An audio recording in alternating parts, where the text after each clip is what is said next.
বলতে চাই, তোমাদের শরীরে রক্ত আছে, ওই ডাকাতদের শরীরে রক্ত আছে, ওই ডাকাতদেরও সাহস আছে, তোমাদেরও সাহস আছে। আমি মনে করি মুমিনের ঈমানের সামনে ডাকাতদের ঈমানের কোনো শক্তি নাই।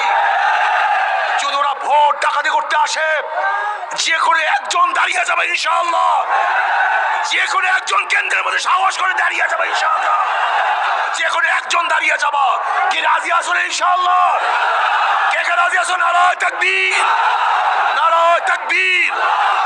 একজন দাঁড়িয়ে যাবে, একজন, একজন তোমাকে মেরে ফেলুক, তোমাকে যদি কিচ্ছু করে, তোমাকে অ্যাসাল করে, আহত করে, আল্লাহ না করুক, আল্লাহ না করুক, তুমি যদি শহীদ হয়ে যাও, আমি সবার সামনে ওয়াদা করতেছি তোমার পরিবারের জিম্মা আমি নেব ইনশাআল্লাহ, তোমার পরিবারের জিম্মা আমি নেব ইনশাআল্লাহ, তোমার সন্তান, তোমার স্ত্রীর জিম্মা আমি নেব।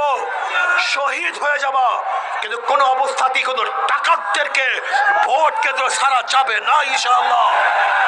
আল্লাহ আমাকে এবং আমাদের সবাই কবুল করে নেন। আশা করা যায় বাকেরগঞ্জের মানুষ এবার জাগ্রত হয়েছে ইনশাআল্লাহ।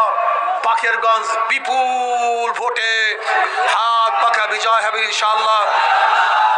আর আমি আর একটা কথা বলে শেষ করব, আমার প্রতিপক্ষ যেই ভাইরা আছেন, খাস করে মিথ্যা কথা বলবেন না, মিথ্যা কথা বলবেন না। মিথ্যা বলায় আমাদের জামাতি ভাইরা মনে হয় বিশ্ব চ্যাম্পিয়ন হয়েছে এখন বর্তমানে। এত মিথ্যা কোনো মানুষ বলতে পারে আমার জানা নাই। আল্লাহ আমাদের সবাইকে মিথ্যার থেকে হেফাজত করেন। আল্লাহ আমাদের সবাইকে হাত পাকা প্রতীকে ভোট দিয়ে ইসলামকে বিজয় করে, দেশকে বিজয় করে, মানবতার বিজয় করার তৌফিক দান করেন ইনশাআল্লাহ।